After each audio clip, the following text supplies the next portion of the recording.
Making headlines tonight, the new minister tasked with crime prevention speaks in the wake of a double homicide in his constituency. COP27 opens in Egypt with a message to leaders about why the climate fight is not getting any further ahead. Reports of a decline in bullying in schools here in Barbados. And in sports, Zane Maloney promoted to the F2 racing circuit. The CBC NewsNight headlines are brought to you with the compliments of Courtesy Garage Limited, celebrating 100 years of legendary service, legendary performance. Broadcasting from our studios in the Pine St. Michael, this is CBC NewsNight, starting now.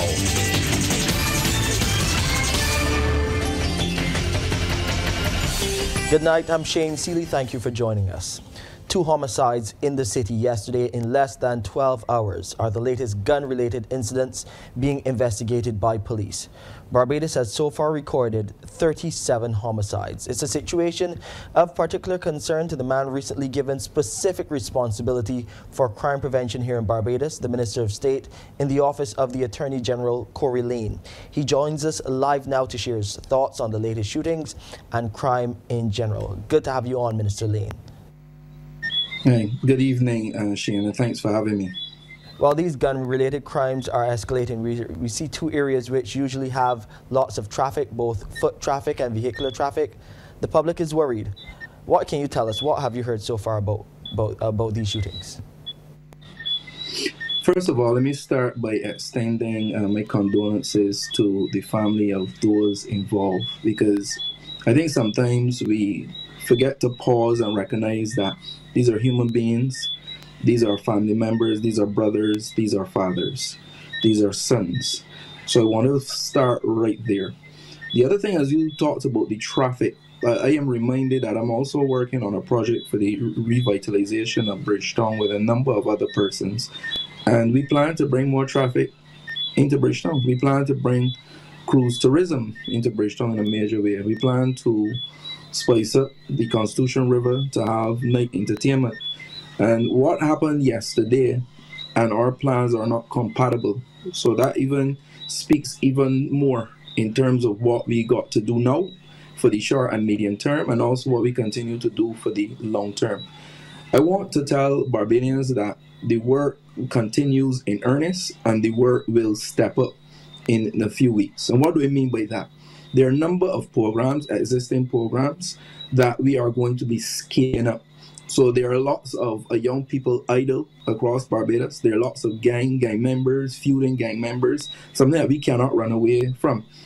And although we've employed our short-term measures of direct intervention, speaking directly to where these feuds are happening, there are lots of programs that speak to medium and long-term rehabilitation and preventative methods of our young people and our community members that we are going to be scaling up. And then on top of that, we're going to be adding a number of innovative, powerful programs after speaking to a number of stakeholders out there. Now, people may want to know, these 2 incidents happened in your constituency. How are your constituents feeling at this time? Sadly, as I speak to them, a lot of them becoming numb to it. The average Barbadian, when they hear of these things, especially when we get 2 or 3 pretty close, they say, "Whoa, what's happening? What's happening in Barbados?" and so on. When I speak to constituents, like I've moved around in the afternoon, it's basically like, yeah, we really got to get this thing under control. But a lot of them are also looking inward, and that is part of the problem also. One of the things that sociologically you would see in Barbados, we've moved from community to individualism. We've moved from the village to meism. So there's a lot of focus on me and I need, and these are the things, yes, you need to look out for yourself. You need to get that house, you need to get that job. But collectively, if we live in a society without investment, without good GDP, without certain things, it's very difficult to get those very jobs. It's very difficult for housing and private sector to facilitate the housing. So when we talk about we in this together, a lot of people sum it down to a cliche, not recognizing that we literally in this together, and we got to come out of it being together and working together. Now, some initial research has been done by Roger Husbands of Drug Education and Counseling Services, and he was saying that what his research is showing up that there is a gang in nearly every school in the parish of St. Michael, and a lot of them in the city. Is there any part of your plan focused on breaking up gang activity and that level of violence that surrounds that, especially in the city? Certainly. My research goes a little bit wider because I was given information from the Criminal Justice Research Unit, which really looked at gangs and crime in Barbados in 2015, in particular in 2018. And we're seeing that the gangs are really right across Barbados, in every parish, in every constituency, in every school. And it's not really multiple gangs. What has happened recently, and I've seen some WhatsApps going out about it, the WhatsApps are pretty on point. And that there's been a lot of consolidation of the gang. So in some cases where research pointed to 52 gangs, you actually can see the consolidation into 2 gangs, which makes them more powerful, but also makes the solution a little easier when you have less to deal with. So one of the things we've been doing, and we did the launch at Grantley Adams to the anti-bullying, and what we are saying to schools, particularly to parents, principals, and police, that we're going to have zero tolerance for this gang thing, the gang signs and all of that. We actually got to recognize them, and we got to say it to parents. We got to sensitize parents. We're having none of that. We're saying to the schools, we're having none of that. So we are actually going to stamp it out in many different ways. We have the carrot, where we're going to propose not just what we're going to take from the children, but what we're going to give them in exchange. And we do have the stick, which the Attorney General and his part of law enforcement and law fighting will continue to deal with, in terms of bringing the full force of Barbados to say that we will not be held hostage by a few, and there'll be a zero tolerance to this nonsense. The area I'm focusing on more is not fighting necessarily against the criminal, but working with people to prevent it, and working with those already in it, and how we can get rehabilitation and get them on a better path. Well, listen, I want to thank you so much, Minister Lane, for coming and sharing with us your plans going forward. We all would like to see an end to this violent activity here in Barbados. You keep safe and continue the fight. We will be a part of it with you right here as we deliver the news here on CBC NewsNight. You be safe until the next time we chat. Thank you. That's Minister Corey Lane. He is the Minister of State in the Office of the Attorney General with responsibility for crime prevention here in Barbados. Well, lawmen continue to probe yesterday's 2 deadly shootings, providing details of the second one. Police noted that around 10:15 last night, they received a report that a man was shot and ran into the Granville-Williams bus terminal, where he collapsed and died. The dead man has since been identified by police as 47-year-old Mark Anthony Armstrong of Hothersall turning St. Michael.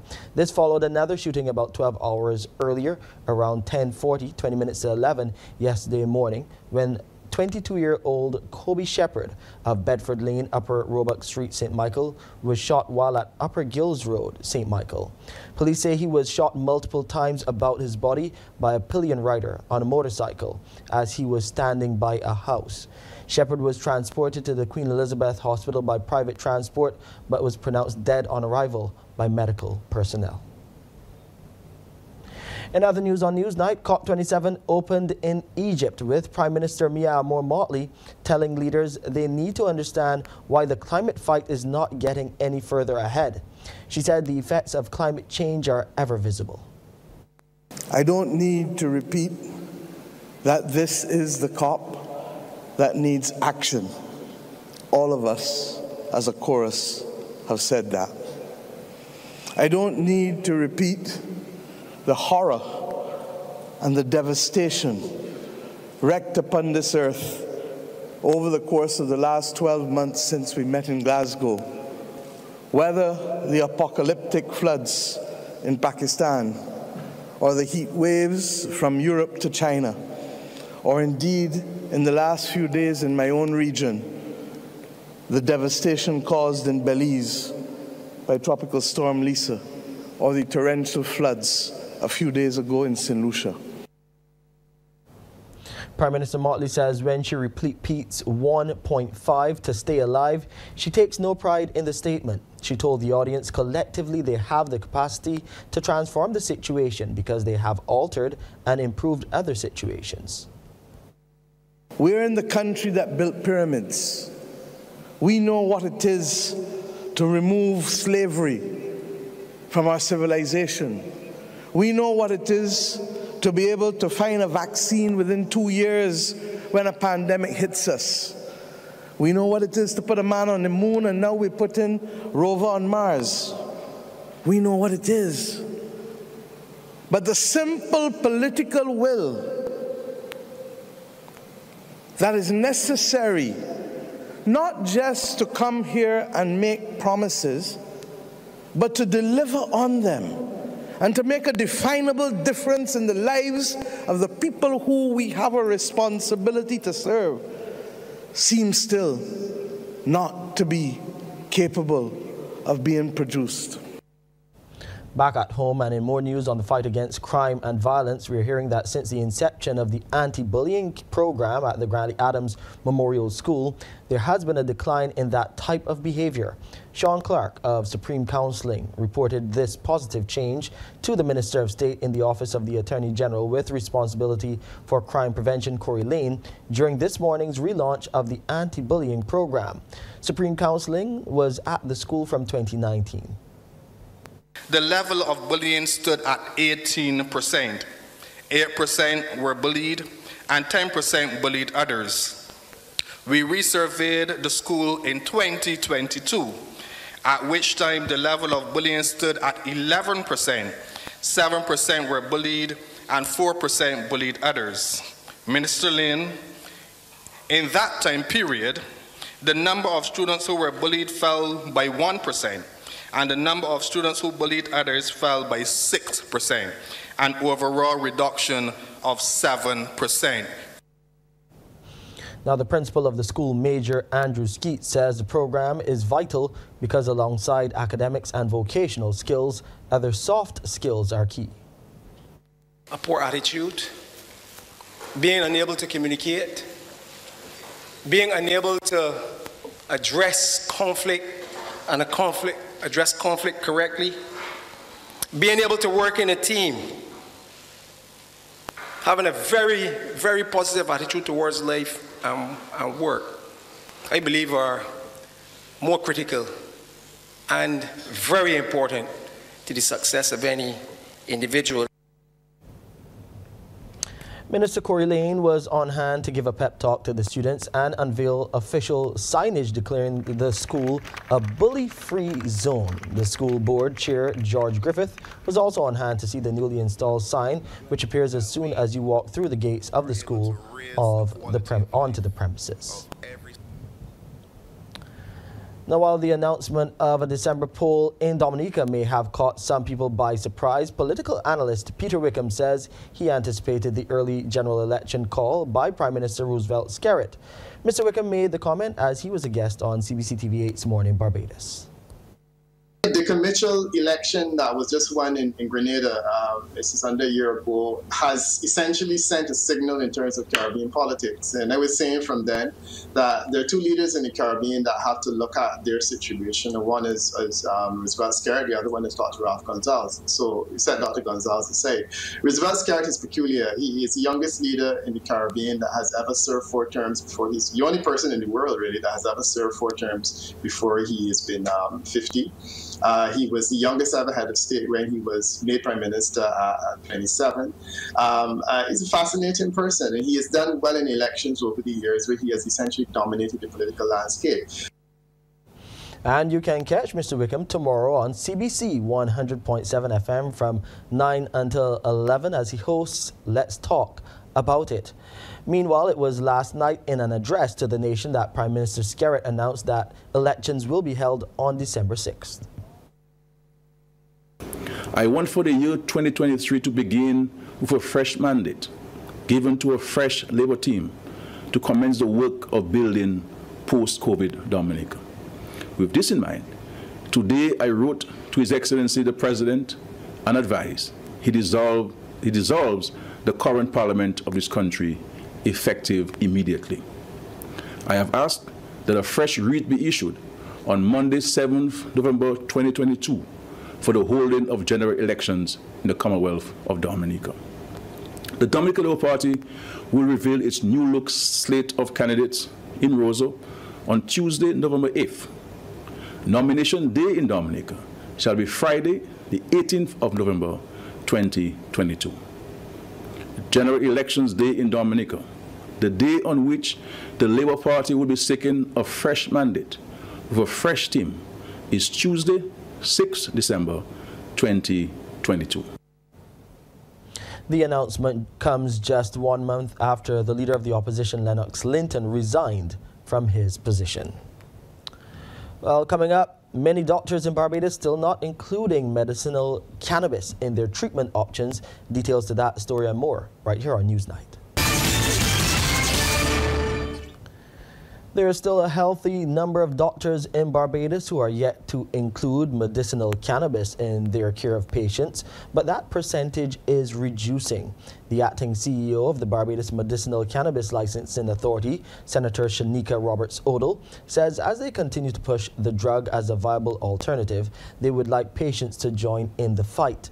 Appearing on last evening's one-on-one public affairs program on CBC TV8, the CEO noted that one category of medical personnel which is reportedly on board with medicinal cannabis is a group of doctors and nurses involved in palliative care on a daily basis.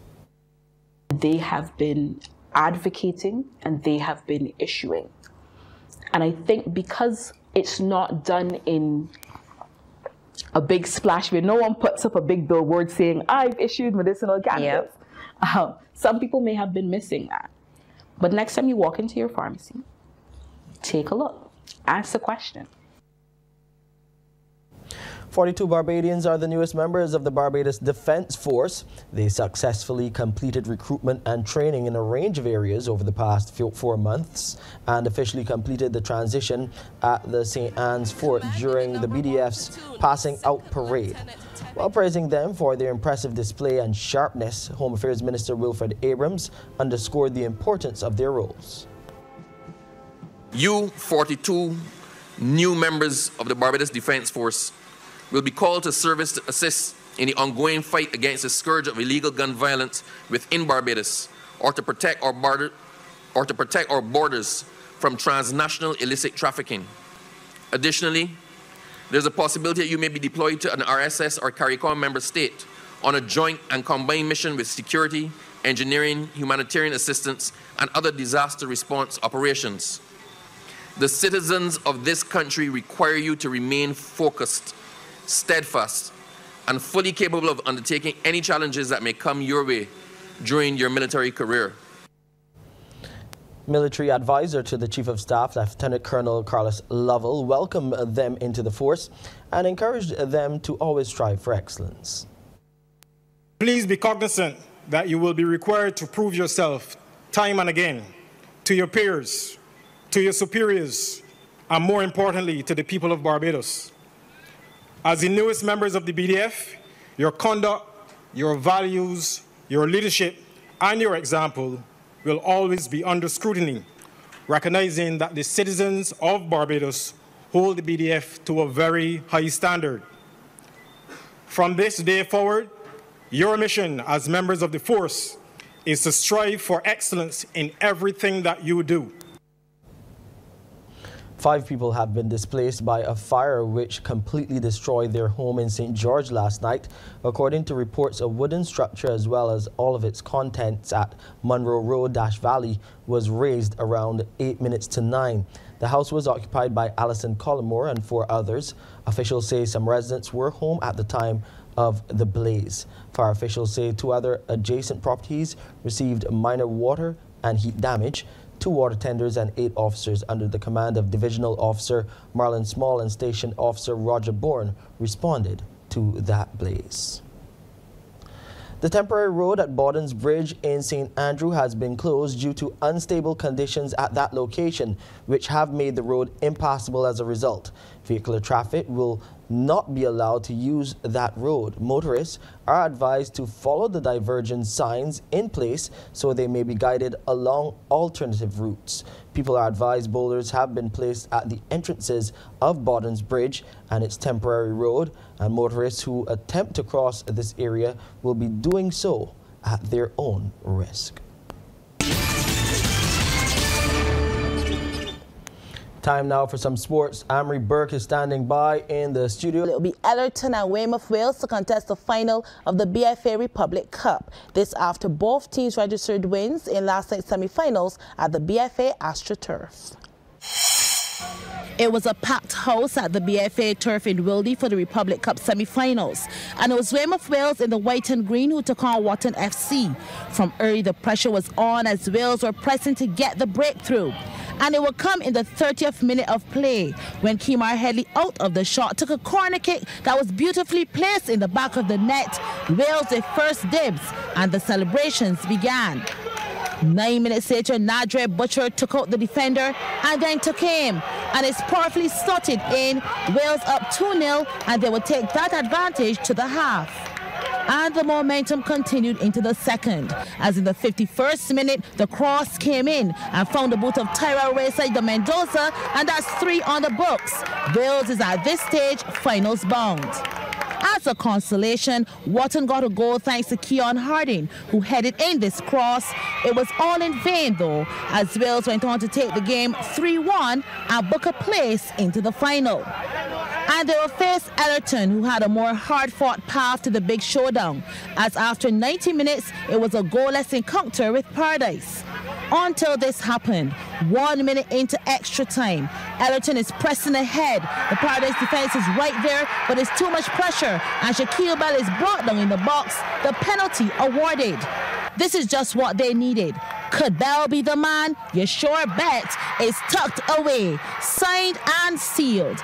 Ellerton to meet Wales in Sunday's final for Republic Cup glory.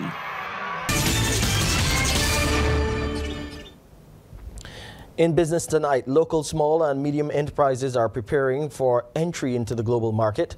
They are attending the National Cultural Foundation's Orange Economy Hub program, Accelerate to Export, at the Courtyard Marriott Resort, Hastings Christchurch. Senior Business Development Officer Andre Hoyt told the Business Report the participants are following a wide and varied 4-day program. Today's session will include things from logistics. We have Goddard Shipping, for example, some other persons who are handling that. We have some other partners such as Export Barbados, who will be talking about their Voyager program and really getting them to understand what's required to get their products into the market. And then tomorrow, they do one-on-one sessions with attorneys, financiers, other product development specialists to help them pull all of their packages together for their pipelining into market.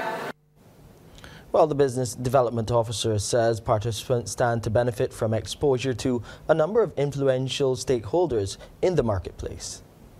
You have a product, you want to build a market share, you want to ensure that it gets out there. Those are the key things that we're looking at. The legal aspects behind that in terms of intellectual property, in terms of paperwork. When you go into these global markets, you know, it's now competitive, and there are some hurdles you may have to jump simply because your product is so good. And what we're finding is that there are a lot of consumers who want that kind of niche product that is not mass produced, and we actually have the formula for that. Cricket is big business, and a Barbadian company official says the groundwork is in place and the stage is set for the takeoff with the staging of the Big Man over 50s Caribbean Cricket Cup.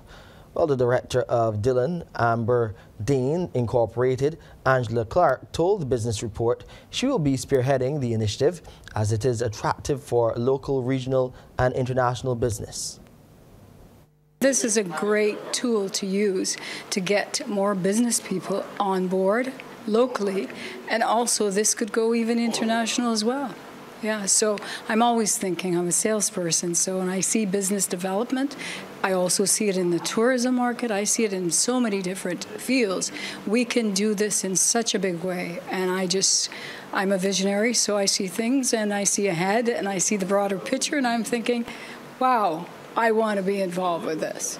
And that's our time for this edition of CBC News Night. I'm Shane Seeley. Good night.